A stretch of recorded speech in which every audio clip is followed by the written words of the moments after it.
So as I'm sharing with you guys, as I'm on my spiritual journey, my own quest, I want to share with you guys things that's being revealed to me. So consciousness, I did a video on consciousness, but what I want to talk to you guys real quick about is this.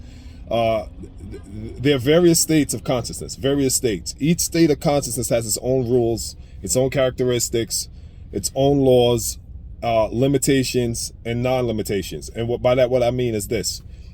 I think it was Hermes Trismegistus that said, as above, so below. And what that means is as things are in the universe, so they are on earth, right? As outside, so is inside.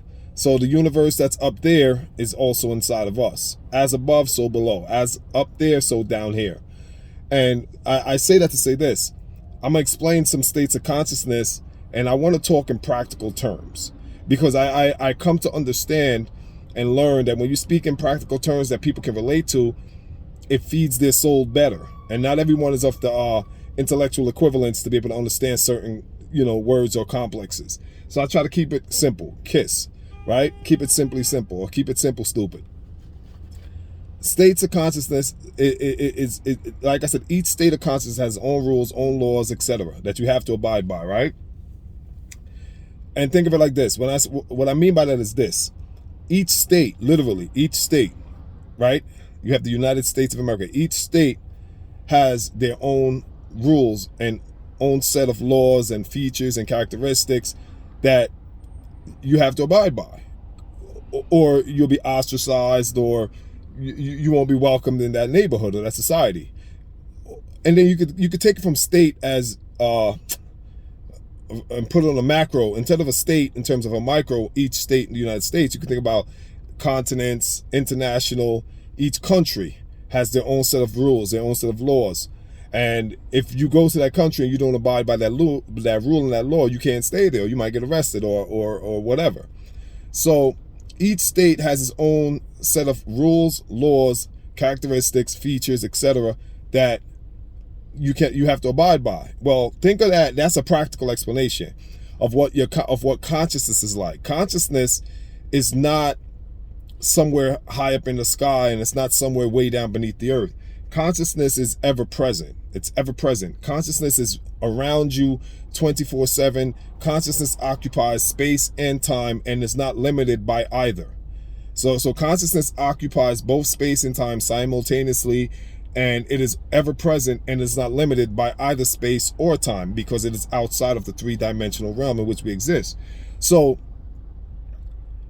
the reason why I'm sharing this with you guys to let you know that at any given moment, you can tap into any level of consciousness you want, because your ability to plug in or to go online to a different state of consciousness is your ability to focus and be present and put your attention on that state in which you want to put it on. So it's all about your focus and your attention. Wherever you put your attention or wherever you find your focus, that's where your consciousness is. And when I say each level, we'll call it level because you progress. It's a gradual progression as we evolve. It's spiritual evolution, and as we spiritually evolve, we gradually progress through several states, these different states of consciousness. Again, none is better than the other. Each has its own unique, like I said, characteristics, features, laws, etc. that you have to abide by. No different than, California has its own culture that's different from Georgia. Georgia has its own culture that might be different from Arizona, and so on and so forth.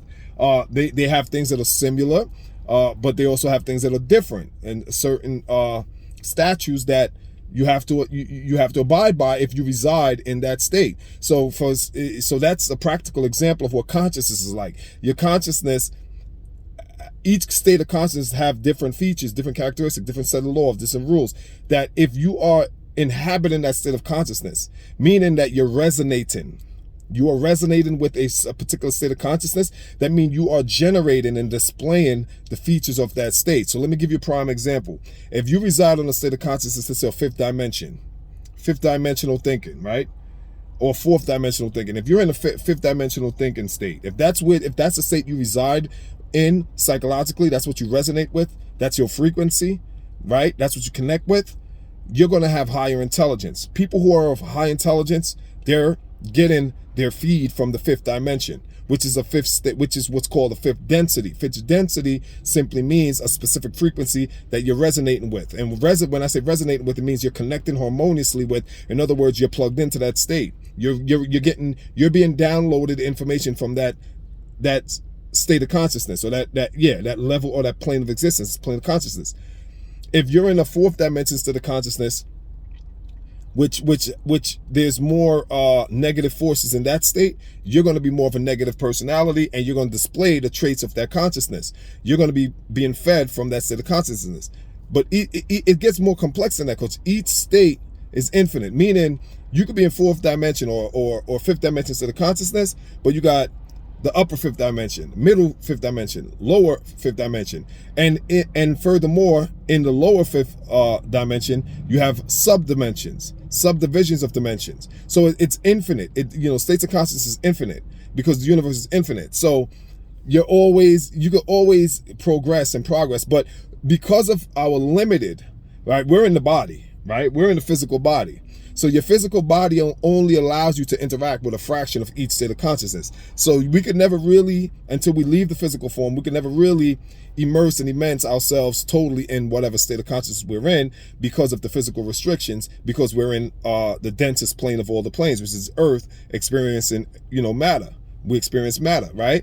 So it's interesting. You can, if the higher state of consciousness you exist in, the higher states are lighter, more flexible, less dense. You have more information, more knowledge, have access to more information. It's the state that you want to be in, because the lower states are more dense. Dense means obtuse, opaque, heavy, complex, compact, tight. And when you're in that state, you display those characteristics. This is why. So if I meet a person and they're naturally miserable, I know what state they're in. If I meet a person and they're reclusive and they're obtuse, or then I know what state of consciousness that they reside in. Now here's the thing, because consciousness is a continuous spectrum. There's no gaps in between. Doesn't mean because you're in a particular state that you're stuck in that state and that's all you're in. No, because at any moment you could hit the switch and fluctuate between any states, because we can tap into any state at any moment. That's the beauty, right? That's the beauty. But we resonate with one particular state the most. And how that resonation comes into existence is based off programming and conditioning and various experiences, etc., etc. But we all reside in one of the various states predominantly, but we can fluctuate between any at any time, right? So yeah, so I can go on forever. Trust me, I got so much information, but I just want to share that with you guys. I gotta get out of here. Just want to give a little bit of information. All right, peace.